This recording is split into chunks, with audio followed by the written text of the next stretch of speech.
Շարունակվում է Վրաստանի վարչապետի պաշտոնական այցը Ուզբեկստան։ Իրակլի Կոբախիձեն հանդիպել է Ուզբեկստանի նախագահի հետ, որտեղ համատեղ հայտարարություններ են արել։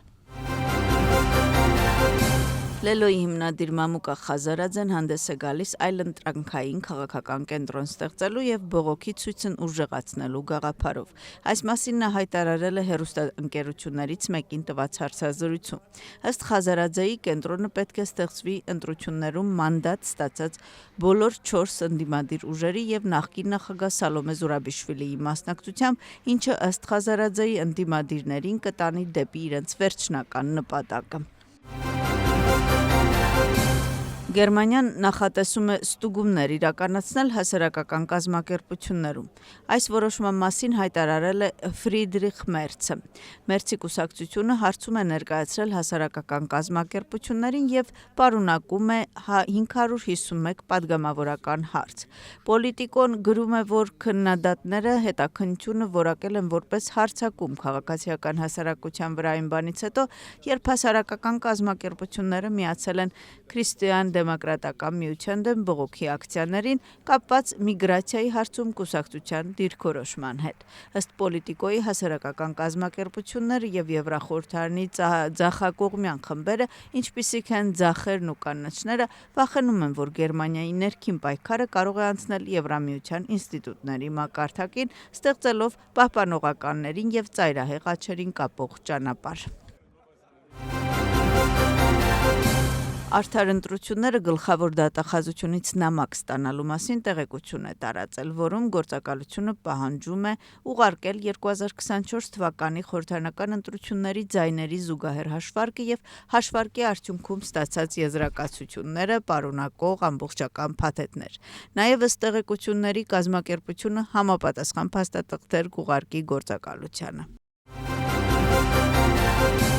Խորհրդարանի նախագահ Շալվա Պապուաշվիլին արձագանքում է Էստոնիայի, Լատվիայի և Լիտվայի կողմից սահմանված պատժամիջոցներին։ Եթե նրանք իսկապես մտածում էին վրացական ժողովրդավարության մասին, ապա ինչու էին այդքան բուռն կերպով պաշտպանում Սաակաշվիլիի ավտորիտար ռեժիմին, որը ոտնահարում էր ոչ միայն քաղաքական ազատությունները, այլև մարդու բոլոր իրավունքները։ Ինչու են դեռ պաշտպանում նրան և փորձում փրկել օրինական պատժից։ Թվում է, թե հետխորհրդային մերձբալթյան երկրներում ժողովրդավարության մտահոգությունը պատճառ չէ, այլ ընդամենը պատրվակ, որ պետք է ճնշում գործադրել Վրաստանի ներկայիս կառավարության վրա, գրում է Շալվա Պապուաշվիլին։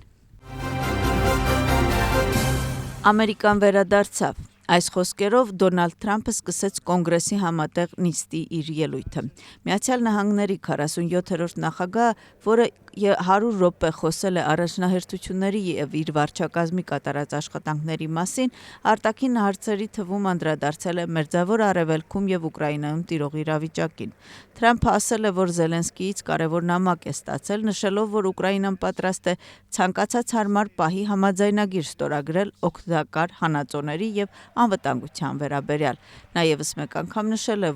որ Բայդենի վարչակազմը շատ ավելի մեծ գումար է ծախսել Ուկրաինային օգնության համար, քան Եվրոպան։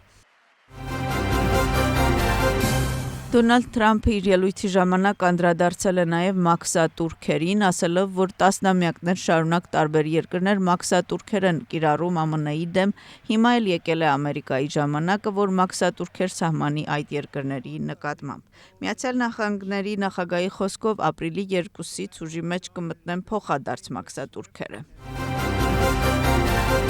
Պաշտոնը ստանձնելուն պես ես ստորագրեցի գործադիր հրաման, որը արգելում է տրանսգենդերային գաղափարախոսության ուսուցումը հանրակրթական դպրոցների երեխաների համար։ Կոնգրեսում ելույթ ունենալիս ասել է Դոնալդ Թրամփը։ Նա ասել է, որ ցանկանում է, որ Կոնգրեսը ընդունի օրենք, որը հավերժ կվերացնի այս ստին, թե ինչ-որ երեխա սխալ մարմնում է։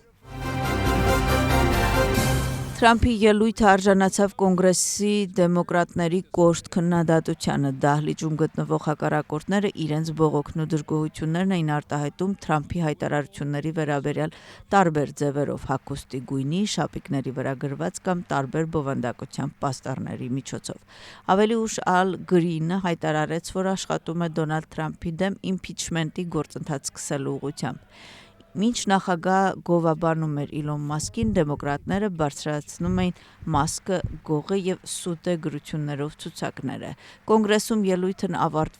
ավարտից հետո Վերմոնտի սենատոր Բերնի Սանդերսը ասել է, որ Դոնալդ Թրամփը զուգահեռ աշխարհ է ստեղծում։ Դեմոկրատ սենատոր Էլիսա Սոլոտկինը նշել է, որ իր միջոցառումը ծառայում է միայն հարուստ ամերիկացիների բարօրության համար։ Ակտիվիստ Թեմուր Քաթամաձեն դադարեցրեց իր 48-օրյա հացադուլը։ Վիվալդի տնօրենի խոսքով նրա վիճակը բավարար է։ Արդեն իսկ անցկացվել են անհրաժեշտ բժշկական հետազոտություններ։ Քիչ առաջ նրան այցելել է նաև փաստաբանը։ Օմբուդսմենի խոսքով հացադուլը դադարեցնելու որոշումը կայացրել է ինքը Թեմուր Քաթամաձեն։ Նրա նպատակն է կլինիկայում ստեղծել այնպիսի պայմաններ, ինչպիսին ժամանակավոր մեկուսարանում է։ Քաղաքային դատարանում քննվում է խմբակային բռնության գործով ձերբակալված 11 ցուցարարի գործը։ Նրանց թվում է դերասան Անդրո Ճիճինաձեն։ Նիստում փաստաբանը միջնորդել է դատավոր Իրաքլի Շվանգիրաձեի բացառելը։ Ըստ շահերի պաշտպանի, ինքը մինչև 3 երեկոյան գիտեր, որ միջդատական նիստը պետք է վարի այլ դատավոր, սակայն նա խուսափել է գործից։ Մյուս փաստաբանները համաձայնել են նրա միջնորդությանը, սակայն միջնորդությունը չի բավարարվել։ Դատավորը բացատրեց, որ արդեն ուսումնասիրել է գործի նյութերը։ Թբիլիսիի դպրոցների աշակերտների համար ուսումնական վարպետության դաս է սկսվել։ Վարպետության դասերի նպատակն է հանրահռչակել գիտությունը, նորարարությունը եւ տեխնոլոգիան, ներգրավել երիտասարդ սերունդներին եւ հետաքրքրություն առաջացնել հիմնարար հետազոտությունների նկատմամբ։ Վարպետության դասերն անցկացվում են կրթության նախարարության, միջուկային հետազոտությունների եվրոպական կազմակերպության եւ դրա հիման վրա գործող միջազգային մասնիկների ֆիզիկայի տեղեկատվական խմբի հետ համագործակցության շրջանակներում։ Առաջին նիստը վարում է Վրաստանի տեխնիկական համալսարանը։ Մեկնարկվեց ուսանողների ֆինանսավորման ծրագիրը։ Նպաստ կստանան ուսանողները սոցիալական անապահով ընտանիքներից, բազմազավակ ընտանիքներից եւ սահմանափակ կարողություններ ունեցող ուսանողները։ Գրանցումը կշարունակվի այսօրվանից մինչև մայիսի 31-ը։ Անցյալ տարի Թբիլիսիում ծրագրից օգտվել է 5000 ուսանող։